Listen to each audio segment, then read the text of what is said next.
দমন যেখানে আপনি সেখানে। আপনি যদি দমন না করেন, জাতি প্রস্তুত হচ্ছে আপনাকে যে কোনো দিন দমন করার জন্য বেরিয়ে আসবে। মাননীয় স্পিকার। মাননীয় সদস্য মনির হক চৌধুরী, কুমিল্লা ৬। আপনার সময় ৬ মিনিট।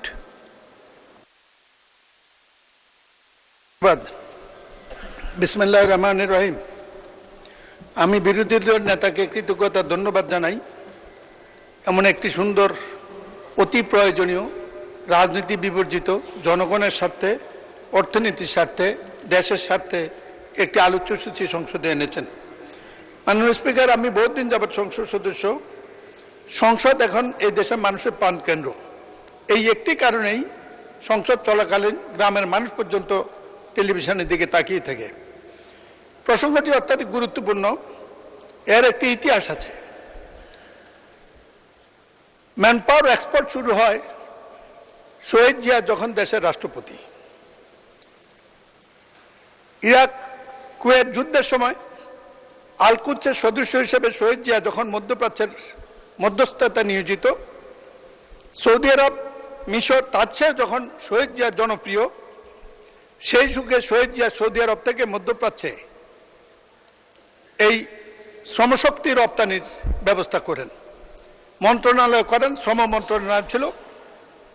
অ্যাকাউন্টসের অন্য অভিজ্ঞ লোক তার নামে একজন লোক প্রথম মন্ত্রী হয়েছিল। সেই সময়ে ৮০ দশকে, সেই সময়ের পর ৮০ দশকে তখন হজের লোক নিত, হজ ভলেন্টিয়ার ৩০০ থেকে ৩০০০ পর্যন্ত লোক নিত। তাদের যে সৌদি আরব ঠিক করেছিল মাত্র ৫,০০০ টাকা, বিমান টিকিটও তারা দিত। কিন্তু এই দেশে ম্যানপাওয়ার, আদম ব্যবসায়ী দানবরা এই প্রত্যেক থেকে ১.৫ থেকে ২ লাখ টাকা নিত। ৩ মাসের ভিসার জায়গায় তাদেরকে ওখানে ফেলে দিয়ে চলে আসতো। এর অন্যতম উদ্যোক্তা বরকতুল্লাহ বলে আমাদের বরকত ভাই নাম বলেছেন, লোটাস কামাল, তিনি আমার প্রতিদ্বন্দ্বী, তার নামটা আমি বলতে চাই না, গীবত হবে কিনা জানি না। তাকে এনে জিজ্ঞেস করলে জানা যাবে কত ক্রাইম এক্ষেত্রে করেছে। তাদের এই সৃষ্ট মানব সংকটে দানবদের ভূমিকার কারণে আজকে ম্যানপাওয়ারের এত প্রশ্নগুলো এসেছে। অনেক সমাধানের প্রস্তাব অনেক, কোনো সমাধানের প্রস্তাব নাই। আমি শুধু বলবো, সংক্ষেপে লিখে নিয়ে এসেছি, কয়েকটা প্রস্তাব দেব। এই ব্যাপারে কোনো সন্দেহ নেই, আমাদের মধ্যে মধ্যপ্রাচ্যের রিমিটেন্স, বিদেশি মুদ্রা বাংলাদেশের অর্থনীতির প্রাণকেন্দ্র এখন। এই জন্য তাদেরকে যে কোনো পর্যায়ে সহযোগিতা, মর্যাদা দেওয়া উচিত। এটার একটা মাত্র কারণ, বৈধ সময় বর্তমান সংকট সীমিত সুযোগ হয়েছে। এক সময় সৌদি আরব, মধ্যপ্রাচ্যের দেশগুলো আমাদের প্রধান সম্পদ থাকলেও বর্তমানে নামমাত্র দেশে সীমিত পরিসর হচ্ছে। অধিকাংশ মধ্যপ্রাচ্যের লোক যাওয়ার এখন নগণ্য। মালয়েশিয়ার শ্রমবাজার বন্ধ, তার জন্য দায়ী এই সিন্ডিকেট। সকল সরকারের সময় একটা সিন্ডিকেট কাজ করে। আমরা আশা করি আমাদের সরকারের সময় একে কাজ করতে দেওয়া হবে না, সরকার কাজ করবে। ইউরোপ যাত্রা একটা মরণ ফাঁদ, দালাল চক্রের প্রলোভন, যে মানবীয় দানবীয় ঘটনা ঘটে, এর একটা বিচারও আজ পর্যন্ত হয়েছে বলে জানা নাই। আমি জনাব তারেক রহমান সরকারকে, আমাদের সরকার কৃতজ্ঞতা জানাই। রামিসের হত্যার ঘটনা যেমন তাড়াতাড়ি হয়েছে, মানব পাচারকারী যে হত্যা হয়, খুন হয়, তাদের বিচারও ২৪ ঘন্টার মধ্যে করার ব্যবস্থা করতে পারলে এটা বন্ধ হতে পারে। বিপজ্জনক রুট, দালাল চক্র অফিসে বেশের দুর্গম রাস্তা, জঙ্গল, ঝুঁকিপূর্ণ নদী, সমুদ্র পথে ইউরোপ পাঠার চেষ্টা করে। অনেকে গন্তব্যে পৌঁছতে পারে না, আর পৌঁছতেও তারা ওখানে যায় না, কোনো কাজ পায় না। মানবিক বিপর্যয়, জিম্মি, নির্যাতন, মৃত্যু, লাশ হয়ে ফেরা আমাদের দেশের লোকেরা করে। পত্রিকা নাম আসে, আজ পর্যন্ত শুনি না কারো সাজা হয়েছে কোনো সরকারের আমলেই। এই ব্যাপারটি দেখার জন্য মন্ত্রণালয় আছে। আমাদের মন্ত্রণালয় এখন অত্যাধিক ভালো মানুষ কাজ করছে। আর বিশেষ করে বৈষম্য বিরোধী আন্দোলনের নেতা আমাদের নুরুল হক নূর এখানে মন্ত্রী, তারাও যদি এই সমাধান করতে না পারে, আমরা আর কার কাছে চাইব? সুতরাং আমি আশা করি মন্ত্রণালয় করলে এই ব্যাপারটি রোধ করা যাবে। ইউরোপে জমি এবং মুক্তিপণ, এটি একটি বিরাট সংকট।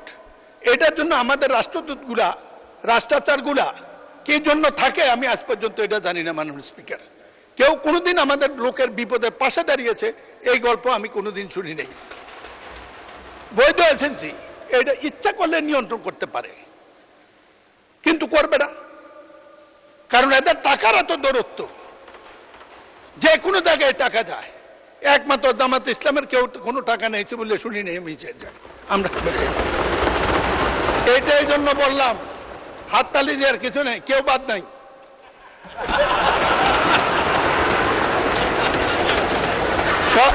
সব দূর সালাউদ্দিন দেবেন। মোহধারী দেখলে দুলাভাই মনে করার কোনো কারণ নাই।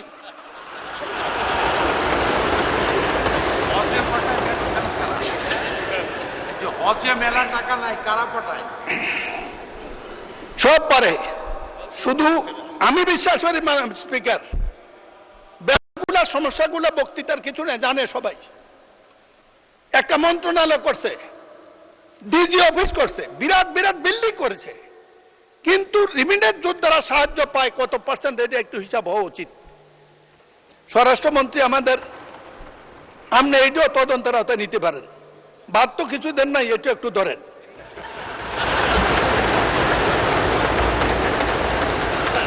বৈধ রিক্রুটিং এজেন্সি এবং সম্মানিত লোক ক্রিমিনাল যার ইতিহাস নাই তাকে বৈধ লাইসেন্স দেওয়া হবে না, যে ইচ্ছে সে হোক। মাননীয় সদস্য 1 মিনিটে কনক্লুড করেন। মাননীয় স্পিকার, একই তো কথা শুরু করলাম মাত্র, আপনি দিলেন বন্ধ করে। আচ্ছা 2 মিনিট। যাই হোক, আচ্ছা 2 মিনিটে কনক্লুড করেন। আমাদের প্রধানমন্ত্রী মালয়েশিয়া যাচ্ছেন, এটা মানুষকে ভোটের চেয়ে বেশি আশাবাদী করেছে। মালয়েশিয়ার সাথে আমাদের সমস্যা, যে সমস্যাগুলো বিদ্যুৎ সরকার এবং ম্যানপাওয়ার নিড করেছে, এটা সমাধান হইলে এরপরে প্রধানমন্ত্রীকে প্রস্তাব করবো অবিলম্বে আপনি সৌদি আরবে যান, এই দরজা খুলে দেন। আমাদের দেশ চালানোর জন্য প্রয়োজনীয় ডলারের জন্য বা বৈদেশিক মুদ্রার জন্য তারাই যথেষ্ট। মাননীয় স্পিকার, আমি সব কথাগুলো লিখিত আকারে মন্ত্রীর কাছে দিয়ে দেব। আপনি কঠিন মানুষ, বন্ধ করে দেবেন জানি। বন্ধ শ্রমিক বাজার উদ্ধার করার কোনো বিকল্প নেই, জোরদার কূটনৈতিক তৎপরতা। মাননীয় স্পিকার, ফরেন সার্ভিসের সবচেয়ে গুরুত্ব হলো ডিপ্লোম্যাটরা ওখানে করেটা কি, তাদেরকে একদিন সংসদে আনেন, আমরা একদিন শুনি, আমি অভিযোগ করব, জবাব দেখ। এই সংসদীয় কমিটির কথা দরকার নেই, অলরেডি সংসদীয় কমিটি গঠিত হবে শ্রম মন্ত্রণালয়ের যাকে দেবেন উনি থেকে এদেরকে ডেকে জিজ্ঞেস করুক লোকরা নির্যাতিত হয় কেন, পাসপোর্ট দেওয়ার সমস্যা কেন। মাননীয় স্পিকার, দালাল চক্রের কঠোর দমন, স্বরাষ্ট্রমন্ত্রী, দমন যেখানে আপনি সেখানে। আপনি যদি দমন না করেন, জাতি প্রস্তুত হচ্ছে আপনাকে যে কোনো দিন দমন করার জন্য বেরিয়ে আসবে। মাননীয় স্পিকার, আমি যেদিন দাঁড়াই সেদিনে আপনি চেয়ারে থাকেন। আমার একটু সীমাবদ্ধতা আছে, আপনার সাথে বিতর্ক করতে পারি না। আমি বলছিলাম সময় যখন দেবেন, ইচ্ছা করে এই যে কিছু কথা বলার জন্য দিয়ে, যাই হোক 6 মিনিটে যথেষ্ট দিয়েছেন, আপনাকে ধন্যবাদ। আমি শুধু বলবো এই ব্যাপারটি সমাধানের সাথে মাননীয় সরকার প্রধান জনাব তারেক রহমান হাউজে নাই, আপনারা আছেন বিরোধী দল মিলে।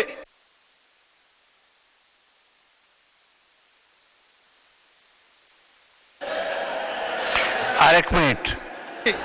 যদি আমাদের ইজ্জত, 24-এর ইজ্জত, মুক্তিযুদ্ধের ইজ্জত, দেশের ইজ্জত, বিদেশি ডলার ইনকামকারীদের ইজ্জত, এই রিমাইন্ডার যোদ্ধাদের ইজ্জত, জাতির ইজ্জত রক্ষা করতে চান, একটি কাজে করেন, যে কোনো কারণে হোক এদের উপর নির্যাতনকারী ম্যানপাওয়ার ব্যবসায়ী এবং বিদেশি দালাল তাদের বিরুদ্ধে কঠোর ব্যবস্থা নেন, তাদের মুক্তি দেন।